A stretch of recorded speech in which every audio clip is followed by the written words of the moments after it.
നിങ്ങളുടെ favourite shows ഇനി ഒരിക്കലും മിസ്സാവില്ല. ഇപ്പോൾ C5 കാണും നിങ്ങളുടെ ഫേവറേറ്റ് ഷോ തികച്ചും സൗജന്യമായി. എന്റെ അമ്മ ആരും കൊന്നതല്ല.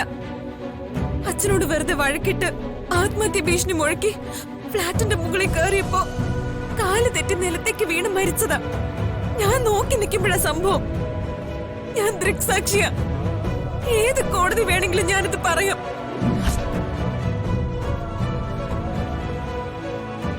ഉന്നതങ്ങളിലിരിക്കുന്ന നീതിപാലകരെ ആ സ്ത്രീ വിലക്കെടുത്ത് കഴിഞ്ഞിരിക്കുന്നു. എന്റെ ദൈവമേ, അറസ്റ്റ് ചെയ്യാൻ IG എന്നോട് ഓർഡർ ഇട്ടിരിക്കുന്നത്. എനിക്ക് രണ്ട് ഓപ്ഷൻസേ ഉള്ളൂ. ഒന്നുകിൽ എന്നേക്കുമായി ഈ യൂണിഫോം ഊരിവെക്കുക, അല്ലെങ്കിൽ എന്റെ ദൈവമേ അറസ്റ്റ് ചെയ്യുക. നീ എന്ത് ചെയ്താലും എനിക്ക് വിരോധമില്ല. നിരപരാധിയായ എന്റെ മകളെ അറസ്റ്റ് ചെയ്യാൻ ഞാൻ സമ്മതിക്കില്ല. എന്താ അമ്മ ഇത്? ഇവൻ മനഃപൂർവ്വം ഒന്നല്ലല്ലോ ചെയ്യുന്നത്. ഇതവന്റെ കടമയാ. ഇവൻ അത് ചെയ്തേ പറ്റൂ. നന്ദിനി, അമ്മ അവനെ തടസ്സപ്പെടുത്തരുത്.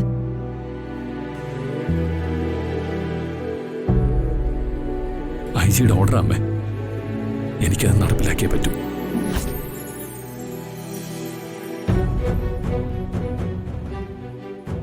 Sub inspector sir. നന്ദിനി അമ്മയെ അറസ്റ്റ് ചെയ്യാം. സർ. എന്തർത്ഥത്തിലാ നിങ്ങൾ എന്റെ അമ്മയെ അറസ്റ്റ് ചെയ്യാൻ വന്നിരിക്കുന്നത്? ആരുടെ നിർദ്ദേശപ്രകാരോ എന്റെ അമ്മയെ പ്രതി ചേർത്തത്? മാറി നിക്ക്.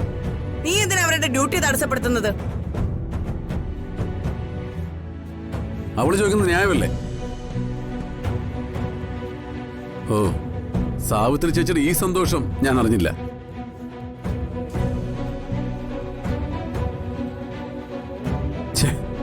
ആങ്ങളെ ചത്താലും നാത്തുവിന്റെ കണ്ണിലെ കണ്ണീര് കണ്ടാ മതി. നന്ദിനിയേട്ടത്തേക്ക് ഇന്ദ്രജയേക്കാൾ വലിയ ശത്രുക്കൾ ഈ വീട്ടിലെ ഉള്ളത്.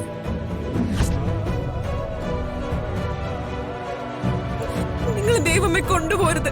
എന്റെ പെറ്റമ്മ ആത്മഹത്യ ചെയ്തതാ. അമ്മ ആരും കൊന്നിട്ടില്ല. മീനാക്ഷി, നിന്റെ എന്റെ അമ്മയാണ് ദേവമ്മ. ദേവമ്മയുടെ നിരപരാധിത്വം നമുക്ക് കോടതിയിലെ തെളിയിക്കാൻ പറ്റൂ.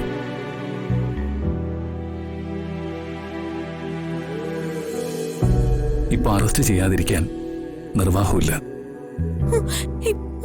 Inspector, arrest. സർ.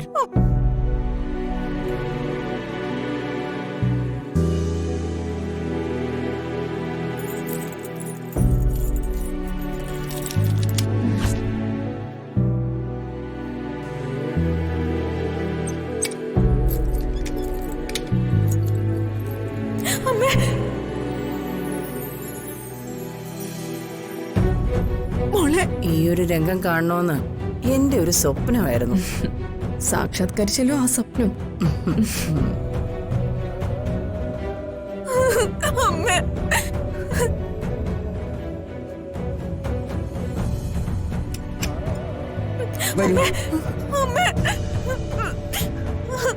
ഡൗൺലോഡ് ചെയ്യൂ C5 ആപ്പ്. കാണൂ എല്ലാ എപ്പിസോഡുകളും സൗജന്യമായി.